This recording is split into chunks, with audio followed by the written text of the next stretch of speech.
Welcome to The Whole View. I'm Stacy of Real Everything, and I'm here each week to dive deeper into how we can find happiness and health inside and out through self love, body positivity, and discovering new ways to be our best selves. Before we get started, a reminder that this podcast is for general educational purposes and is not intended to diagnose, advise, or treat any physical or mental illness. And while Nina is a therapist, which I love, she's not acting as yours on today's show. So even though she's available to work with you directly, if this resonate, I always recommend that you see a licensed health professional accordingly. And with that, I want to welcome Nina back to the show. Nina is a body peace coach and returning guest on the show, The Whole View. We've mentioned comparison as a whole other topic, is I think the phrase that we used on the last episode that we did together. And we're back to dig deeper into that today. A quick reminder, if you're not familiar with Nina's work, we'll put links in the show notes to the other podcasts that she's done with us. But she's not just coming to us with some woo-woo fluff, but her credentials are incredibly impressive, from a master's degree in clinical mental health counseling and psychology to being a certified health coach and national board certified health and wellness coach, as well as certified psychology of eating coach and teacher, and is the recipient of an integrative nutritional health and leadership award, as well as being certified as a body trust provider. I didn't know what half of those things were until we had you on the show the first time. But I remember just being like, you resonate so much with where I am on my journey. And I know you've heard from listeners since that continues to resonate with a lot of them. So I'm sure today's conversation will keep us heading down that road. And I love that you're able to bring 30 years of experience on a very broad range of things that allow you to get super specific when it comes to supporting women's emotions about their bodies. Do you think that's kind of an accurate representation of the There's a couple of things in working with women this long is that, like, I've heard a lot of things.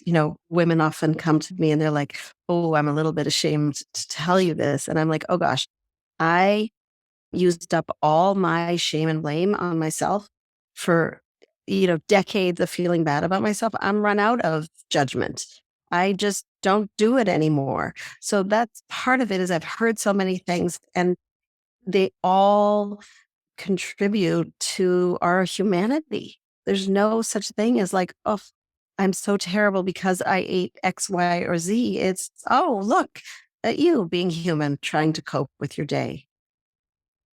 So that's part of the gift of working with women so long. And also, lots of time to train in many different methods. And one of the things that I love about this particular topic about compare and despair is it actually weaves through everything.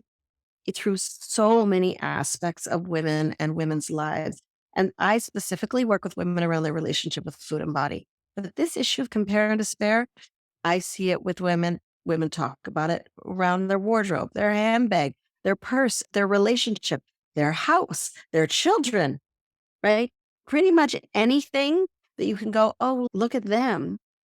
Women then go, oh, but then what about me? I'm not enough. And that's where that phrase, and just to give context to that phrase, compare and despair, which we're talking about, is it was first told to me when I was studying nutrition. And I was in a huge lecture hall in New York City. And I was watching a lot of students and colleagues go up on stage. And they were looking, so fantastic. And they were talking about how they're changing their lives and how their business was thriving. And each time someone would speak, I'd turn to my friend and say, oh, I haven't done that. Oh, I'm not doing that either. Wow. How'd she do that? So each person spoke. I literally slid down further and further into my seat. And finally, after this happened, like for the third, fifth, 100th time, and I thought someone was going to sweep me off the floor, my friend Dana turned to me and said, oh, honey, you are deep in compare. And you know that only leads to one place, despair. And then finally, like it was a light bulb moment for me. I had a name for this oppressive, painful, toxic pattern. It was compare and despair, right? And really, once we have a name for something, it's a lot easier to wrap our mind around it, start working with it. It's something tangible, right? It's something real that you can start to examine and shift. And that's why I'm so excited that you were like, let's talk about this because I know how painful it is personally. And I see how women do it to themselves every day in all aspects. And I will say it's not without selfishness for me to bring up this topic because I have long really been stuck on the quote, comparison is the thief of joy. I have it Mhm. hung up where I can see it daily and considered getting it as a tattoo to remind myself because I find that I very quickly go into comparison, which I also relate a lot to judgment. And I've been trying to be less judgmental. I find in the work that I've done a lot with foster care kids, this idea of judgment is something that I had to become awakened to because there was a lot of judgment that was coming from them, assuming people were judging them or them judging others. And I realized that those things are really closely related, that when you're not in a place of happiness is when you start to judge or to condemn Yes. others. And when you are in a place of happiness, you're not worried about what anybody else is doing because you're happy with yourself. And so I find that comparison cannot be done without judgment. You can't compare without judging. It's a required skill for comparison. And so if I focus on, letting go of comparison, I also let go of judgment, which is really a challenge for me. I remember being young and my I need not my I knew I'm a challenger Enneagram. My Myers-Briggs was INTJ. And I was like, I don't want to be a J. I don't want to be a judger. Mm. It is something that, like you said, once we can name and once we can work on, we can become aware of. And I think specifically, it is so easy for us to realize that this is not something for others, right? Like we tell our kids, don't succumb to peer pressure, which is another, again, like Mhm. comparing yourself and what other people are doing if you're doing peer pressure. Or we might say, oh, keeping up with the Joneses in kind of a Mhm. mocking or funny sort of way. I think these are all culturally, we understand those concepts around us, yet we will justify it for ourselves. We will say, what am I doing? Or what do I need to be doing because this person is doing so much? What even am I doing with my life? Or why don't I have that? Or why can't I have that? And it's perpetuated by a culture that wants us to keep buying things and wants us to keep doing things. But if we find that happy place within ourselves, then you will know what you really want, necessarily what you want others to perceive of you. Yeah. There's so much to unpack in what you're saying, and one of the things I wanna go back to the beginning when you said when we judge other people, it comes from that place in ourselves where we're not happy with ourselves, and I wanna give the example that most of us as women have experienced, which is we come face to face with a woman who does that body scan thing, that look at you from tip of your head to tip of your toe and everything in between, and then back up. It's that look it down, look it up thing. And you feel like, oh my God, I've just been completely checked out. And they are, they're checking you out. I used to do that. I used to do that all the time with women. Oh, let me check her out. It had very little to do with them. It had everything to do with me. Oh, am I thinner than her? Is my hair fluffier than her? Is my clothing, is it a better fit than her? Like whatever the BS was that I was comparing, that's what I was doing in the scan.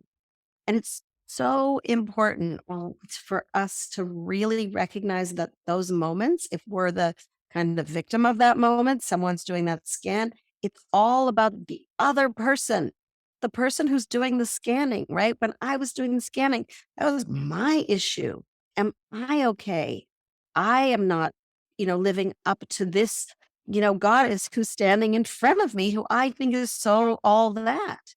So it's when I was able to develop a relationship with myself that wasn't based in better than, worse than, right? The language of comparison.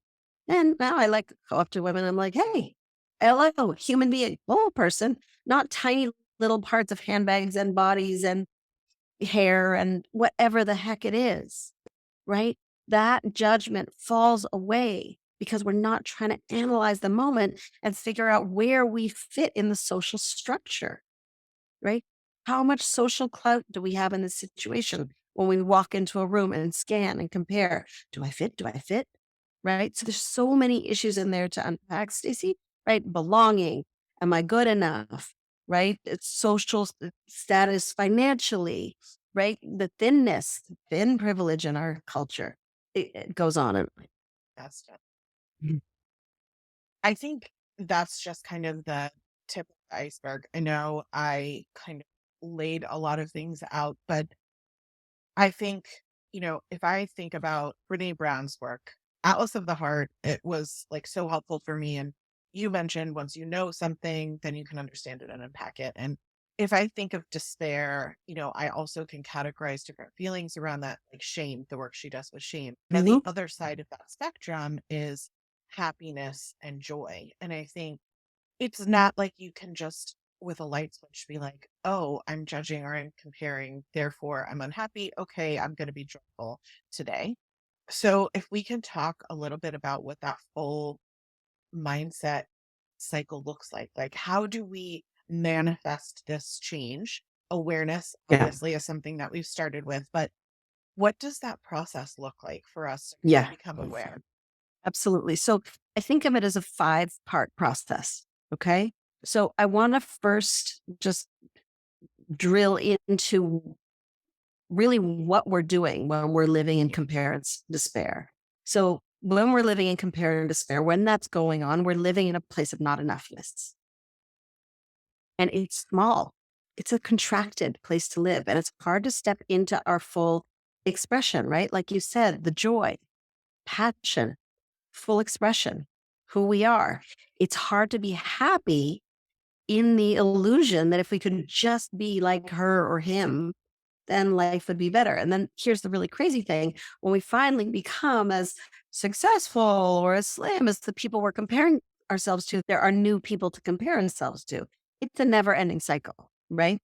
So if we want to change that, there are 5 steps, right? And you already named the first one, awareness. We need to name it, right? Just like my friend Dana did. Oh, honey, you're in compare and despair.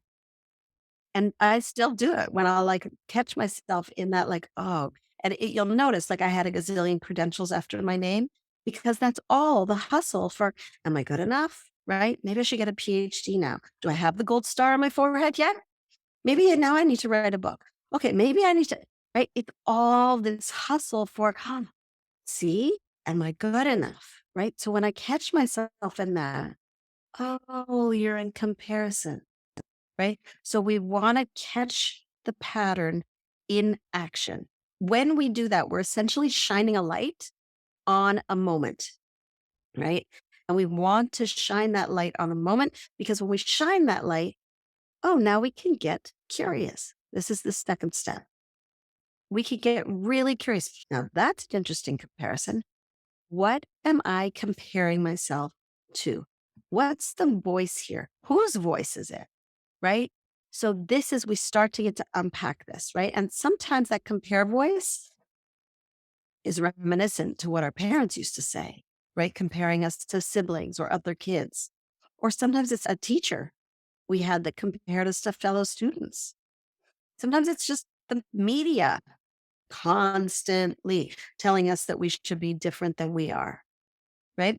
So we want to get curious about whose voice it is, but also what's the purpose of this voice, right? So, because our unwanted behaviors, our unwanted thoughts, unwanted behaviors around eating, unwanted thoughts about comparison, they're always messages from our inner world. So, like, what's the message? What's the memo that we're supposed to get here? So, our compare despair voice can sometimes be trying to protect us. And I know it sounds a little crazy because it doesn't feel protective, it feels aggressive. But sometimes our unconscious thought process is, oh, if I judge myself first, right? If I come out less than, then no one else can judge me, right? We sort of beat ourselves to the punch by judging ourselves. It's why people sometimes in larger bodies, when they have felt victimized for being in large bodies, will make a joke about their sides and their body. Let me say it first so that I save myself from the external pain of somebody else saying it first.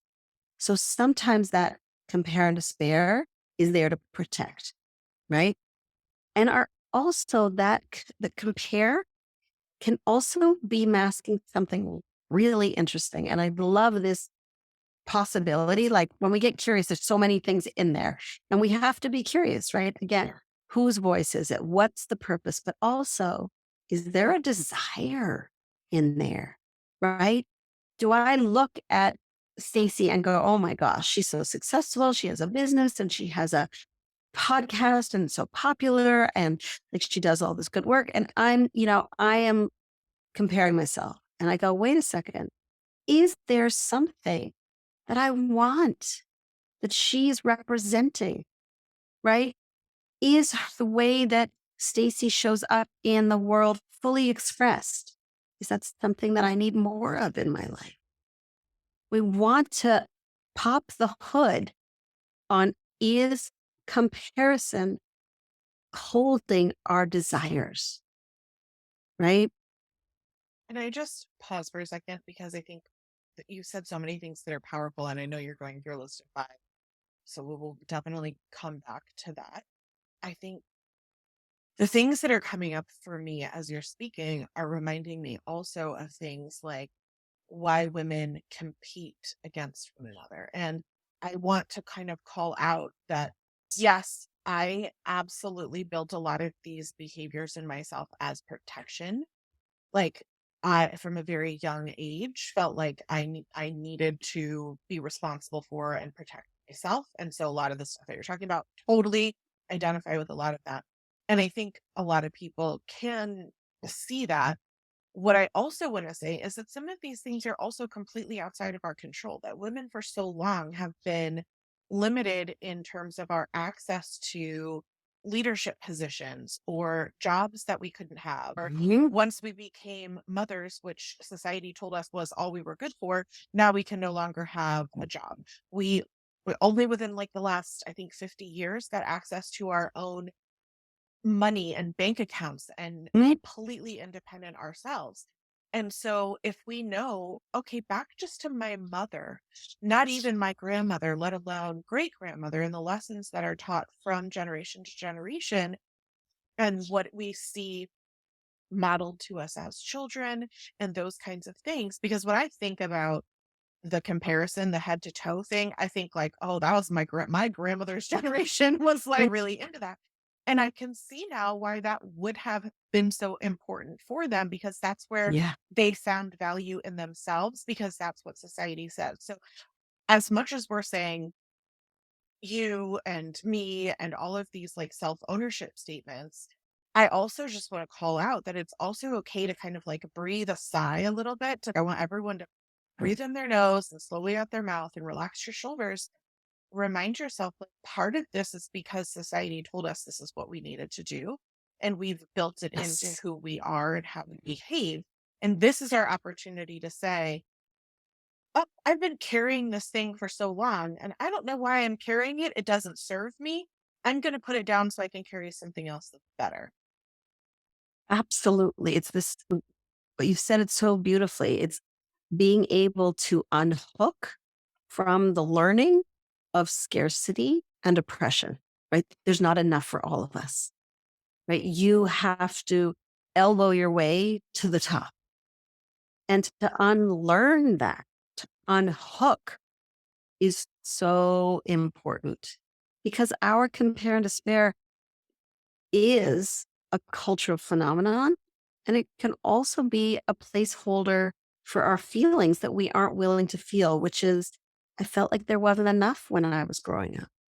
I felt like, people would either like my sister or me. So I had to be better than, right? So we need to both zoom out, as you so beautifully did, Stacey, to the societal container for this dynamic. And we also want to zoom into what feelings of ours are baked in to this self judgment of compare and despair. Yeah, I totally agree. I appreciate just kind of being able to take a pause and to really consider those things because I know it's hard sometimes. We're talking about not compare and despair, but I can also see where at a certain part of my life hearing this conversation, I would have been really hard on myself and judged myself and compared myself to our mindsets and said, "Oh, I'm not there and I should be." Right. And like should is a 5 letter word. Anytime I hear it, it's like red flag, pause. What are you doing? Why it's a judgment word. Why are you incorporating that? So I want to just, give everyone an opportunity to remind themselves that some of this is not in our control and that we still don't have to accept it, right? Like we still don't have to play into those standards. And if that comes up for you, have grace with yourself. Like the reason you're outlining 5 steps is because it's a process. And I'm sure that some people go forward and then realize, oh, I'm still doing this thing. I need to be aware of compare and despair, right? Like you can move through the phases and then still come back to like, oh, I need to be aware that this is coming up for me.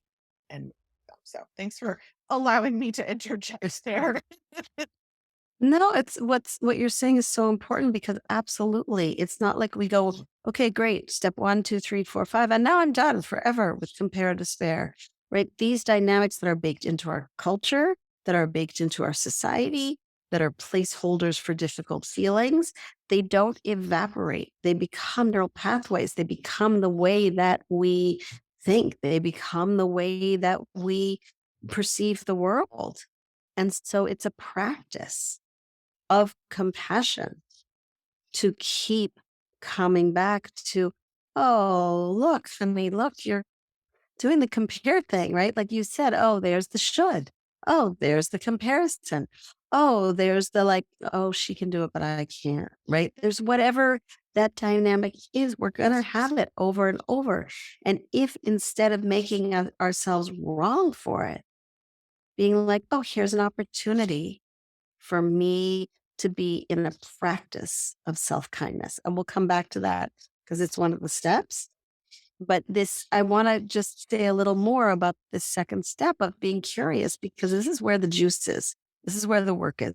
We come back to this all the time, no matter what's coming up, right? Whether it's comparison around our body or money or kids or whatever it is, being curious, what's going on, right? If it's a money issue, do I feel like there's not going to be enough for me, right? Do I feel afraid? Do I feel like I'm in survival? And here they are having, ladies who lunch by the pool, and I'm working 15 hours every single day, right? Like, what's going on?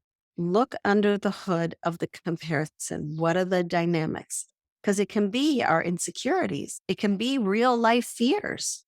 We want to get curious to know what is the message within compare and despair. Don't take it for face value, right? Soon as you get that, just like you said with shoulds, oh, there's the should. That means that there is some expectation here. Oh, what's the expectation about? Who said that? Do I really believe that? Do I want to buy that expectation? The same holds true with compare and despair. Oh, I'm in comparison. What am I comparing about? And what's underneath here, right? Is there a desire? Is there a difficult feeling? And then this is where we want to start shifting that neural pathway because, again, that's what we're talking about.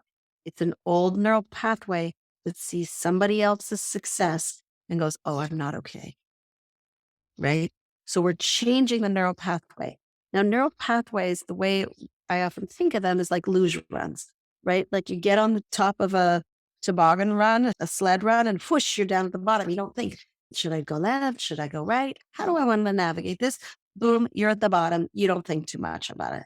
That's often how neural pathways work, right? A lot of women that I talk to look in the mirror and before they've even had a question or anything, they're like, oh, my thighs.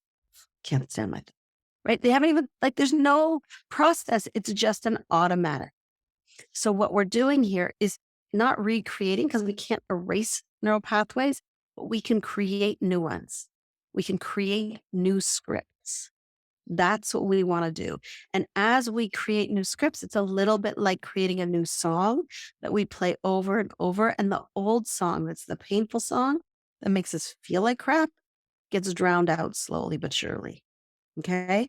So, this step three is writing that new script, it's creating that new song, it's starting to engrave that new neural pathway in our brain.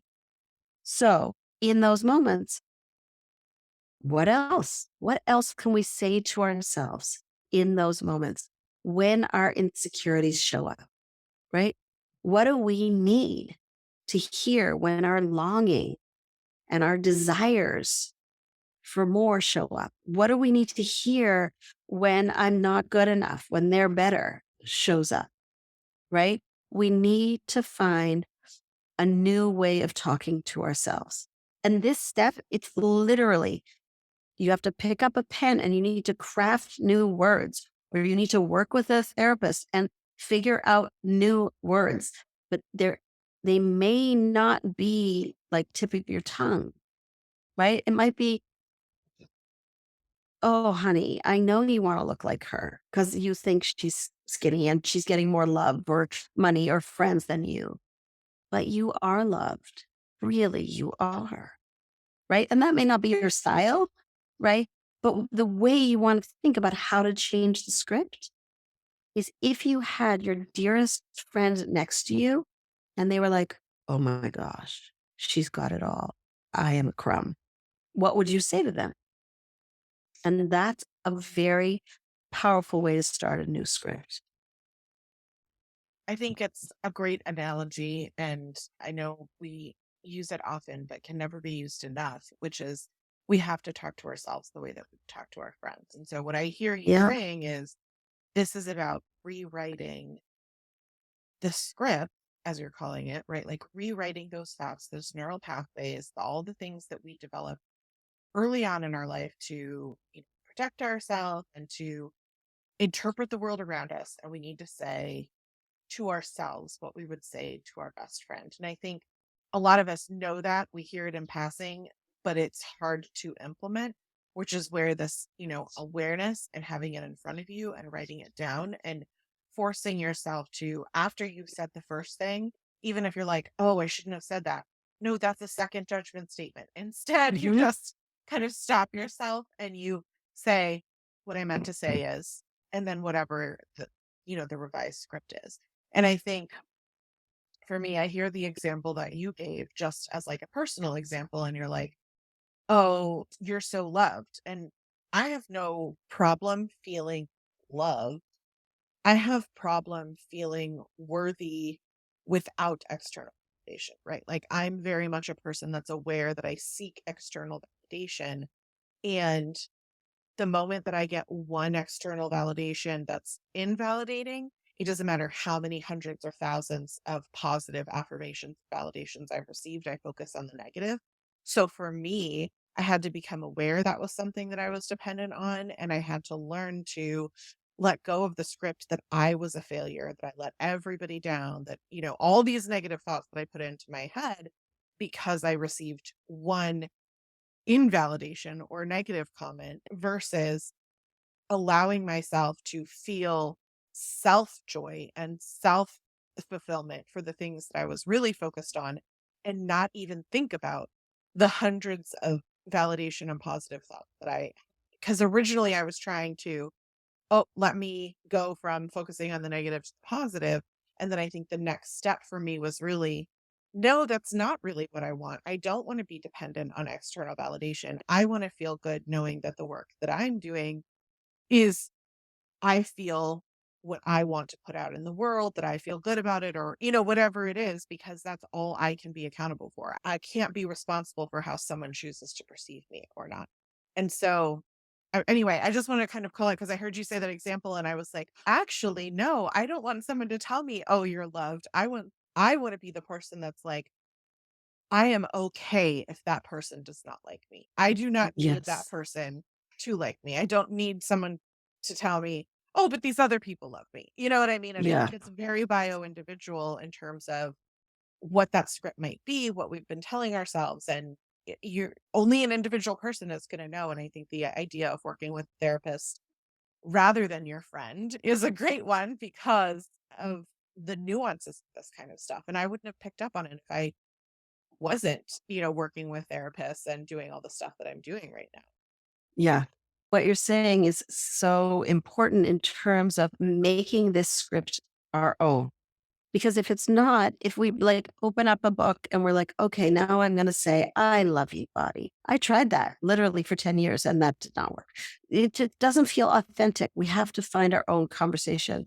And Stacey, one thing I want to just reflect on in your story around, you can have all the external validation in the world, but one person says something, and then it's like everything is invalidated. Rick Hansen talks about this idea that our negative experiences are like Velcro to the brain. They stick. Whereas the positive experiences are like Teflon. They just slide and move on. So what do we remember is the negative.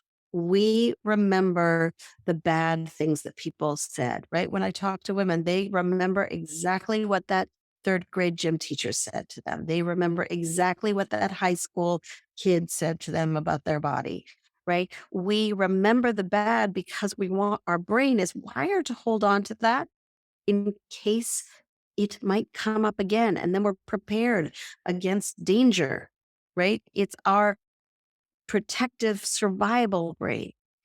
And so, one of the things that Rick Hansen talks about is reprogramming ourselves to actually start soaking in, like letting our brain absorb the experience of good, because otherwise we're like, yeah, that's good. Okay, moving on. Okay, that's good. Moving on. Oh, that You was mean bad. I'm going to remember that forever. even like when someone gives you a compliment and you're like, yeah, okay, it's fine. Right. Like you're not Yes. actually listening to it. No, I realized that was a toxic problem of mine.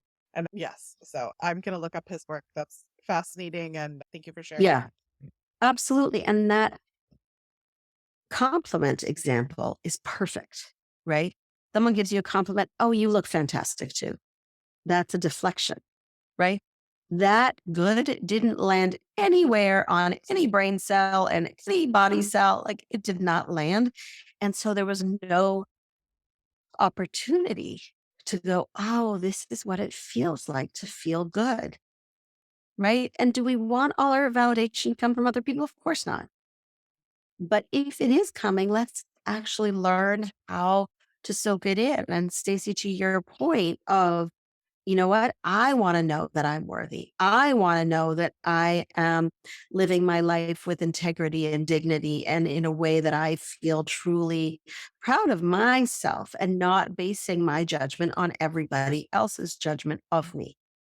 Right. So, again, that requires a moment of pause. Oh, I did this thing. And my phrase, I have a very specific phrase for this. It's look and marvel. I'll do something really minor. I'll tell you, we have a fan in our kitchen. There's a little remote control. The fan wasn't working right. I was figuring out the switches. Finally, I figured out how to take the freaking thing off from the wall. And I unscrewed and looked on YouTube, a million things, got the battery out, put the battery in, and the fan worked. Right. Not a huge rocket science kind of experience, but I was very pleased with myself. And I could have looked around, and I did that too. I said to everybody else around, look and marvel, look, fan works, look at me. But first, I said it to myself, look and marvel, aren't you industrious? You did not have to call anybody for that. You figured that out, right? Look and marvel with yourself. It's a moment of pause, of appreciation for who you are, because we are marvels as human beings with all of our unwanted behaviors or whatever, all of our perceived flaws. We are marvels. So to pause and go, oh, look and marvel, right? Which leads right into that step 4, which is interrupting the pattern of compare and despair with a new script. Whether it's, oh, honey, look, you're in compare and despair, but look and marvel. You showed up at this event it was all new people. This is a bit of a challenge for you, whatever it is. And it's going to feel awkward to start using new scripts, to start talking to yourself in a nice way. And women often say, I feel like this is like weird that I'm talking to myself. I'm like, good. Keep talking Yeah. consciously, deliberately, because we're talking all the time, but it's talking trash. I was just going to say the same thing. Yeah, we have no problem talking negatively to ourselves. No, no problem, right? What we're practicing when we use this new script, awkward as it may be, you know, just uncomfortable getting it rolling. But what we're practicing when we use our new script is self compassion. And that is step 5. That is the step that never ends, is developing a self compassion. It doesn't matter what it is. My favorite is metta meditation, which is a Buddhist self compassion meditation that has 4 phrases, but I add a fifth, right? It's may I be safe, may I be healthy, may I be happy, may I live with ease. And the fifth one that I add is may I love myself exactly the way I am, right? May I love myself exactly the way I am, right? And can 5 steps or 5 phrases really stop you from comparing yourself to others and then being left in the muck of despair? Yeah, actually, it can when you practice them over and over again. And it's very easy to underestimate the power of being kind to yourself, right? But the research, Kristen Neff and Christopher Bremer are the leading researchers on self compassion. And their research shows that loving kindness, self compassion is way more effective than us being mean to ourselves when it comes to helping us step into self care, healthy habits, happy life, right? So we want to keep coming back to that place of self compassion. And if you can't find it, can't find a thing to say nice to myself, what would I say to my dearest friend? So I know we've talked about the 5 steps and we've said a lot is directed at women. What I also want to take a pause to say is that really what we mean is femme-identifying people and ultimately any marginalized group. I think we talked a lot about imposter syndrome with Kathy Heller earlier on a different show. And really, we got to what the root of that is compare and despair. And we know that people are more likely to experience imposter syndrome who are marginalized people. And we find ourselves comparing to some sort of standard that's written by the culture and society that we mentioned. We talked about, toxic beauty standards on episode 24 with Kai Washington, right? Like whether it's about food and bodies, whether it's about the clothes that you're wearing, whether it's about the work that you're doing, all of this compare and ultimately leading to despair has all these other things that hopefully listeners, as you're, hearing Nina talk, you're thinking, oh, this is related to that, and this is related to that. And it's all this like jumbled web. I think of it as like, when you go on a trip and you come back and all your necklaces are like bound up and you can't figure out I which love one that. is where, and you're I like, love that analogy. I should have just rolled it in tissue paper like I was taught, like it's all part of this value system that was created back when, we had racism and patriarchal values and all of these kinds of things built into the systems themselves. And by comparing, we're reinforcing to our brain that belief system set by society is correct. And I don't think that most of us think that's right anymore.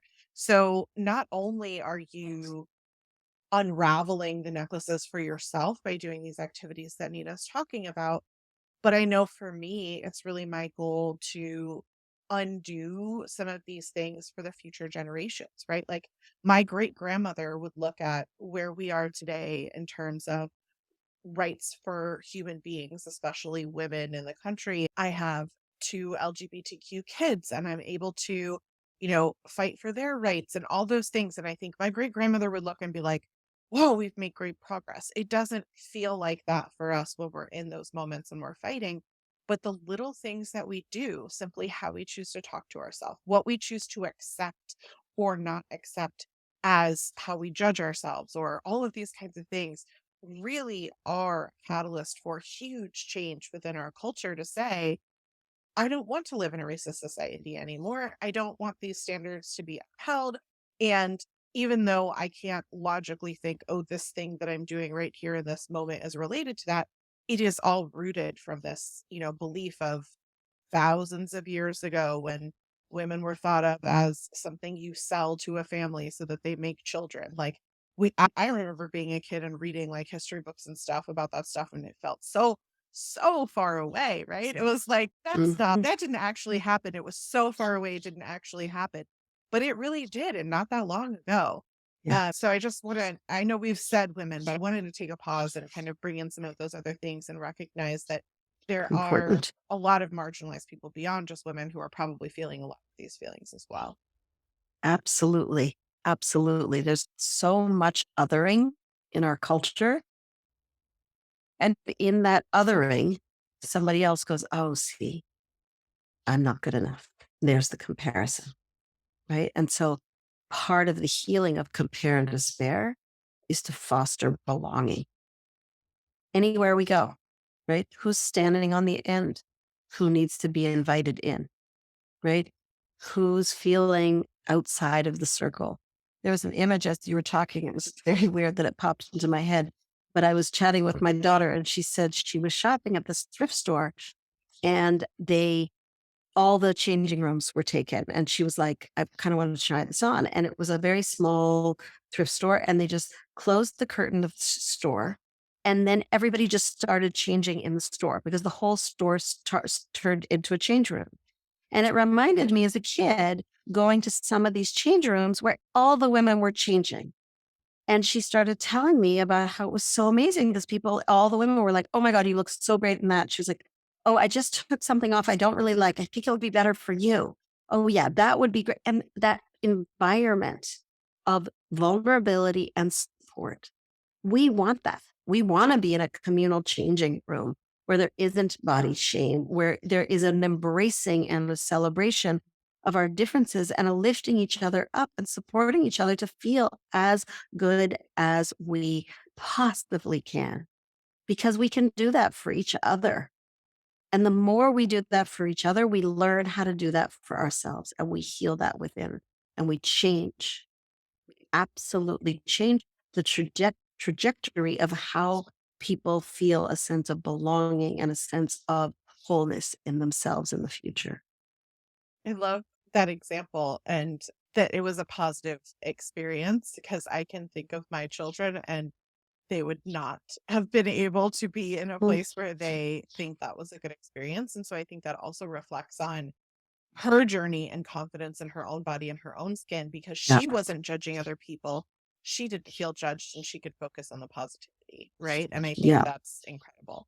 I wonder if there are other areas that come up with people you work with and, in other areas that people are comparing and despairing without even realizing it, right? I think your Yeah. example of being in class and like thinking about how someone did something is really powerful. It occurred to me, we make a joke in the house, but I'm going to stop making it because I realize it probably creates some compare and despair for the kids that whenever I see another kid in social media or on YouTube or in the news and they're like, they've done something magical, like Greta Thunberg is one that comes to mind, right? Like I'm like Yeah. this kid who's done so much and I know. and so Amazing. I always say to the kids, "What are you even doing with your life?" And I joke with them like, "Look at what I mean to say is like this child is incredible." And I don't mean to say and you're not or you're Right. less than because of her. But this joke that I'm making, I'm realizing as we're talking is probably creating some compare and despair. So I'm wondering if there's other areas where whether it be to ourselves or to our children or to other Hmm. areas where this comes up for people. Yeah. The place to look is where we culturally hold this idea of there is a certain standard of excellence. So academically, career ladders, right? Beauty ideals for sure. Money, absolutely, right? When our culture has this idea of you have arrived, here's your gold star, you are successful. In any of those sort of standardized tests you can think about, right? Any of those places where we have this standard of excellence, it's like a perfect breeding ground for comparison. Another place that I'm seeing comparison happen intensely because I tend to work with women who are, you know, 35, 40, 50, 60, is aging. I'm seeing that more and more as our anti aging industry is getting so loud, right? The diet industry is a $78 billion industry, right? That's a huge land of compare and despair. I should be as thin as that influencer. I should be as fit as that person with the 25 million abs, right? Like whatever that is. So there's that world. But then we have a huge also, like, I can't remember the statistics, $67 billion anti aging industry. And again, that's coming towards women that you're supposed to look like you looked when you were 15. No wrinkles, no this, no that, no nothing. You have to look absolutely like you're a teenager, no matter what age you're at. And I see women comparing themselves around age as well. I have a big, strong feeling about that one because you're 100% correct. And at the same time, it is difficult to figure out what you truly want and feel for yourself. There is this line between I don't want to completely give up on skincare and makeup, and I wouldn't feel good about myself if I weren't doing those things. And so it's so much harder when and that's why I think also, food becomes such a problem for people, right? You can't just choose, I'm not going to eat anymore. Right. And so these areas where we are living within the cultural standards that are toxic and we're trying to find our own path of what feels good to us versus what's influenced by someone else versus am I comparing myself to that person? Am I comparing myself to my previous self? Like all of these kinds of Mhm. things, getting back before your baby body. If your baby has had a body, you are never going to get it back to what it was before because it will always have had a body. And I mean, I just made like a social media post, I think 2 days ago about how these people, these, big social media stars, as you mentioned, they don't even look like themselves. They're saying in interviews, like, I see photos of myself and I get comparison syndrome. I get, all of these feelings because that's not actually what I look like. I've been photoshopped. I had a professional makeup crew. I had, all of these kinds of things to bring Yeah. out that person, which is not who I see when I look in the mirror. So I think Right. we all need to be aware that, like, yes, we're having to participate in that. And if you don't wanna wear makeup to work one day, it doesn't need to be a thing where people criticize you and for it, right? Like, it's But hard I to, think, like, live in that space. it is, but I think that there's a difference, right? It's the difference between, okay, people are gonna do the compare and despair around bodies, but we still need to eat, right? Like we're gonna eat and we're gonna enjoy food and we're human, we require food. So we're gonna keep eating. So we're not going to divest ourselves of the process of eating because people are comparing themselves around thinness, right? Like obviously we require nourishment. So in terms of the anti-aging world, it's not that we don't care for our body or our skin or our hair or all the things. But do we then criticize ourselves because we don't look like we used to, or we don't look like somebody with different genetics, right? We're not going to divest ourselves like, okay, I'm not buying into this comparison thing, so I'm no longer going to take care of myself. That's not it at all. It's, I'm going to divest from making myself feel bad. That's what we're really divesting from. Yeah, I appreciate that perspective, and I'll try to remind myself of it. When I start shitting on myself about not getting, big feels about whatever, like it's this perpetual cycle. I also want to talk about this concept of excellence. I think I love that's what that answer was because I think it's a really great way to phrase what I call productivity or efficiency or all these things, right? Like we're comparing to something else. I mean, I talked about it previously on the show where when I was a working professional and even just until a couple of years ago, I did not feel good about myself unless I was achieving that efficiency, that excellence, that, high productivity. And part of that was wanted to prove to someone that I wasn't just lazy because I was overweight, right? Like I was participating in not just compare, but also like this, and therefore I must do these other things to not feel the despair of it or not allow Mhm. someone else to judge me, as we talked about earlier. And when I think about that, I also think about how that opens the can of worms on ableism. And I find myself using that term more and more often, especially after we had Iman Barbarin on the show, who's just incredible and talking about all of this to make sure that we kind of like fully understood and defined that term. So, listeners, if you didn't listen to episode 30, I would definitely go back and listen to it because it relates a lot to what we're talking about today. And for me, I know it was really deeply ingrained in my generation, specifically growing up. I know I'm not alone that a lot of the health and wellness community, many of us have disabilities, and yet we don't want to define ourselves by those physical or mental conditions or the limitations that someone might have.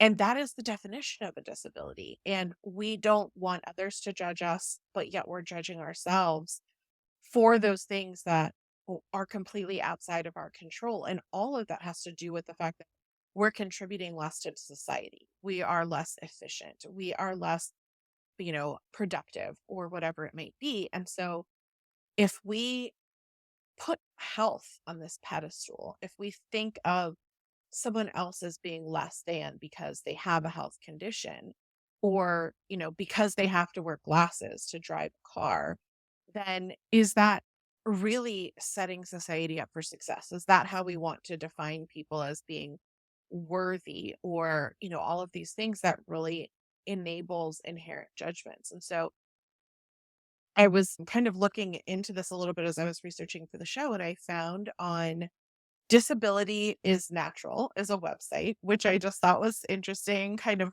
place, but they had a whole page on comparison being the thief of joy. I think it came up because of a quote that I resonate with from President Theodore Roosevelt. And so I want to share this phrase from their website that I think speaks to a lot of what we're talking about. And I want to call out because this is a health and wellness show. And, I think it's inherent that mental health is health at this point, and, it's part of our wellness program, but it's also in understanding how all of these things play together.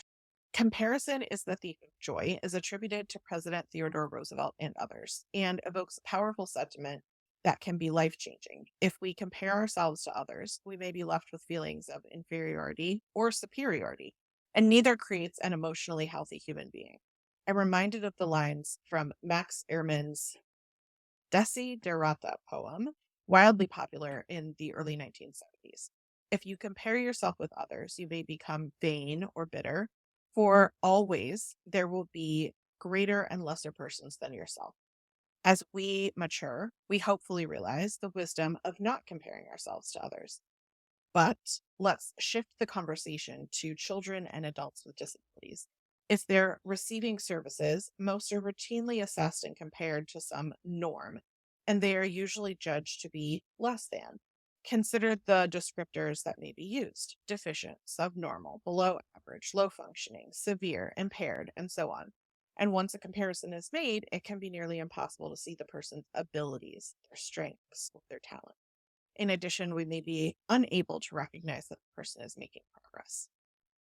And I thought, this is really helpful for me as the mother of a child with autism, of someone who is a foster child going through PTSD therapeutic, foster training, all these kinds of things that I'm doing. Yes, all the stuff that we're talking about. And this concept of ableism is really something that I've been digging into because I have been doing a health and wellness for so long and realizing that there are toxic things related to that. And I felt like it was Mhm. really summed up. I'm wondering how this feels for you, but also how this shows up for you Yeah. at your work. Yeah. So one is I'm 100% with you that there's so much ableism in wellness, right? And but when you were talking, the things that really went through my mind is this idea of my worth is my output. I see this a lot with women. Oh, I haven't done X, Y, and Z, so I'm less than. I haven't finished my list of 5 million things on my to do list, so I am unworthy, right? To take time for myself, to rest, to enjoy life, right? This idea my worth is my output. Then you add in the healthism of our culture, right? You're only awesome if you're in uber health and uber able, right? So if my worth is my output and my health impacts my output, then what? Then suddenly I'm less worthy because I'm outputting less? Wait, like we have that hooked up so poorly. And it is really ingrained because it is that work ethic. The more you do, the better you are. And then what if you can't do that for whatever reason? Then what? You're not valuable as a human? That's not true. And I see that for women in so many. I see that women, men, teenagers. I see that everywhere. I should do more. I should get more done. I didn't get what I wanted to do. Oh, I still have so much. I'm going to stay up late to do this thing. Oh, I can't do what they did. And so I'm not as good as them. And culturally, we have phrases for that, right? Like they just need to pull themselves up by their bootstraps. They just need to Yes. try harder. All Yep. of these things, right? Like instead Just of do it. Ugh. yeah, so I appreciate that, you drawing the lines between output and value and health, because I think if we asked ourselves, do we think someone who has cerebral palsy or muscular dystrophy are any less worthy human beings? I would hope that every single person, at least listening to this show, but really in life would say, no, of course not. They're Of not course not. Right. worthy as a person. Yet, as you just described, that is how our system is set up. Yeah. And it's important. I notice it for myself. There's sometimes I will have some family over or certain guests, and they don't help out, right? And I can watch. If it goes on for several days, I will get resentful. And I'll turn to my husband and go, like, seriously? Like they can't like clear the table? They can't like position it? And he looks to me and he goes, remember, we're high output people. That's just who we are. And not everyone is. And it softens my judgment because I am a high output person because I was literally raised on your output is your worth, right? So I was like, okay, I better be high output then. If that's what worthiness is, I have to work with myself. It's okay to rest. It's okay to play. It's okay to just do nothing. And so when he says, oh, we're high output people, in a way, like, yeah, that's how it is. And not everybody else needs to be, or should be, or is. And that's okay. And it's important also for us to say, like Stacy, you and I rescheduled because on Tuesday, when we were supposed to record, I had laryngitis. And I was like, yeah, I cannot be a high output person today. I can't talk. Right? We're going to reschedule. So to be a high output person and then to be able to, your body goes, nope, not today. You're not a high output person today at all. You're flattened. And to say to yourself, yep, that's okay. That's part of the human experience. And I think also I like to say to myself, your body's talking right now. It's your choice to listen. Yes. Right. Like, Yes. and to empower myself with a choice. Like, I could choose Yeah. to push through, I could choose to do whatever.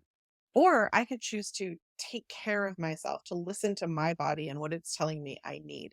Because usually if I'm sick, it's because I need to take better care of myself. I've Mm, let, my body, my brain, my energy has gotten run down somewhere. And that's my body's way of saying it's time to rest. Because I don't do a very good job of just doing it on my own as a high output person. right. I'm wondering, do you watch The Bear? Have you seen the show The Bear? I have not. Tell me all about it. Okay, so I'm excited. I think listeners, if you have not watched The Bear, Ted Lasso, or Schitt's Creek, like you must those it's life. I highly encourage you to make time. They're wonderful shows. And where Ted Lasso is very heartwarming and Schitt's Creek is very joyful and fun, The Bear is dynamic and gives me a lot of things to be thoughtful for. And I find myself often feeling very like cathartic, like having these moments Mm, after I've seen episodes. So I encourage you to just watch like one or two at a time. It's if you binge it all together, I don't think you'll get the same benefit out of it. But season 2 was just released. It's, the first one won all kinds of awards, and I was telling my oldest son is wanting to be a chef, and the show is about what it's like to be a high chef, right? Like whether you're in a super, big restaurant or whatever, like it's a very stressful environment. And we watched the show together and I was like, "Oh, I don't know about if they could top season 1 was so good. Like how's season 2 going to be?" And there was a particular episode where it was the pastry chef in the restaurant. He's an aspiring pastry chef, goes to Copenhagen. His chef sends him to another friend's restaurant to basically intern to be his pastry chef to come back and bring skills. And this 14-year-old veteran chef is played by Will Poulter, who has been in other things. And it was so poignant. They're having a conversation. And like as they were having the conversation, it was one of those really deep light bulb moments for me. And he's talking about how when he was coming up in the ranks that he thought it was the most important thing in the world to be the most productive and the best at what he was doing in the kitchen. And that, he'd been to multiple restaurants and he was always the best. And then he went to a restaurant with a different chef, and that chef was better than him. That chef, it didn't matter how hard he tried or whatever he did, that chef had more skill and more dedication and more interest and all of these things in the craft than he did, and that he was never going to be number one. And what was so incredible about this is he said it allowed him to relax and it allowed him to realize I don't have to chase that. I don't have to be like this number one thing. And it was this comparison. And he realized, oh, I'm never going to win this comparison. And instead of feeling despair and chasing it, and doing all these things, he allowed it to kind of motivate him and inspire him to enjoy what he was doing and to be in the moment with it and to really like become one with his craft and to allow that person who is better to teach him. And he said, I never would have been as good at my job as I am today if I hadn't been able to let this person improve my skill and to be willing to not be the best. And that he had found so much peace and joy in his own journey of being not the best. And it was, like, such an aha moment for my perfectionist mentality. I remember, like, talking about it with my husband and my son at dinner, and I was like, "Did you get so much out of that?" They looked at me like I was nuts, right? And I was like, What are you talking about?" And I, like, retold the story for them the way that I heard it, and they were like, "Okay." But I thought, "Okay, I'll tell Nina because I know you'll get what I'm saying and totally how get it. magical that moment was." It is because what you're naming is the chase for the gold star, right? And when he stopped chasing the gold star, right? That I am the best, then, oh, what do I enjoy? Right? What parts of this give me pleasure? What do I want to deepen into? Right? Life isn't always this linear, hierarchical. process of getting better, going higher, going greater. It can sometimes be this lateral, deepening, sinking into, enjoying, getting juicy, geeking out about things. And that is the juice of life. When we're like, oh, like, making a pastry that you've made 5 million times and you just in the flow of it and the rolling of a pin or whatever the heck you're doing and just letting yourself be in the enjoyment, right? When we're not in the hustle for worthiness, we can actually be in the joy of the moment. Well, and I think it was also kind of stark to see the peace that chef had with still being one of the top chefs in the top restaurants in the world, and that he enjoyed it and he was calm and Yes. patient because he wasn't hustling, he wasn't chasing a star. And then comparing him to the character who was that number one person and what they were like in the kitchen and how very different that dynamic was. Like it was just very eye opening for me to be like, I would rather be second best in the world and be happy than to be first in the world and to be frustrated, angry, and miserable in order to achieve it. And again, like I think if we logically ask ourselves those questions, we come to that conclusion naturally. But in the moment, because of the culture, because of these neural pathways, because of all of these ingrained messages, we don't stop and ask ourselves those questions. We just move forward like, "Oh, it's the gold star. I must go get the gold star." Yep. Absolutely. The go, the push, the hustle, the worth. My worth is my output. My worth is my gold star. It's like, no, you are worthy as you are. Sitting on the sofa, you're worthy, right? Or working yourself through your to do list, you're worthy, right? Lying, sitting around with no voice on Tuesday, I was still worthy, Absolutely right? were. We've still we can give ourselves that sense of support, of self-compassion, of being an ally towards ourselves, right? A real collaborator with ourselves, no matter what.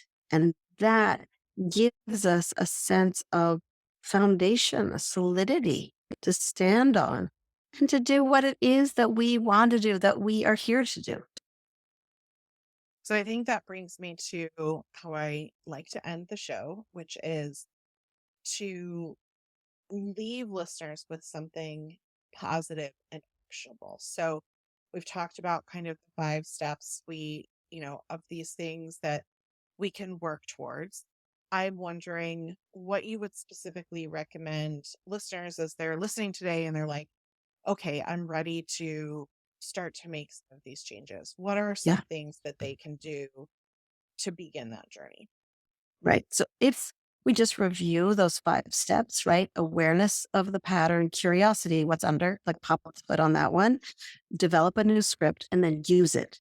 Interrupt the pattern with using it and practicing self compassion.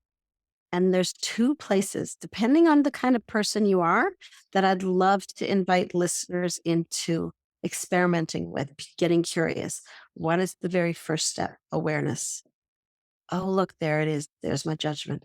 Oh, look, there it is. Compare, despair. Just go around literally like you're putting a sticker on it. Oh, there's my comparison. Yep. Put a sticker on that one.